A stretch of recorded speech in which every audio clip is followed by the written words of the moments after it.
好严重啊，怎么个啊？它越来越严重了。不能吃冷的啊，不能吃冰的啊，听到没有？他反复咳嗽，咳了1个多月了，然后出诊的时候开了2副药，基本上好的差不多了。小孩子脾胃功能本来就比较虚弱，他没有忌口，吃了冰棒，吹了空调，导致咳嗽反复了。他吃的第1次药就像不咳了。这两天都吃什么东西了？这两天？昨天吃了点鲈鱼，又吃了一点开始是吃了一点冰棒。啊？前2天。不能吃冰棒了。说不能吃不听的。我在看诊的时候观察他的舌苔，这个舌苔整个舌质比较淡白，是明显受寒的，但是中根部它又比较燥，说明有积食内火，就很明显是吃了冷的东西，导致积食化火，同时有受寒的表现。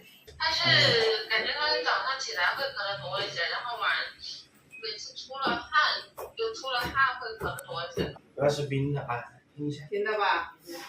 晚上咳不咳啊？晚上睡觉不咳，就是躺在床上会咳一下。听我的啊，再吃2份，不要吃冰的了，好吧？不要吃冰的。不吃冰的也能控制下来。还有西瓜什么都不能吃哦，牛肉不能吃，还有些什么东西不能吃？海鲜不能吃，其他都没什么吃的。海鲜、牛肉、冰的。好，可以了啊，坚持一下，这样应该差不多了，好吧？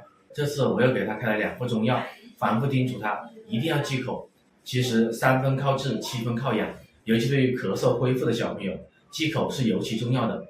恢复的时候，脾胃功能处于一个恢复的状态，然后如果吃太多寒凉的话，脾胃就容易生痰生湿，这个时候咳嗽就会反复，就会形成慢性咳嗽。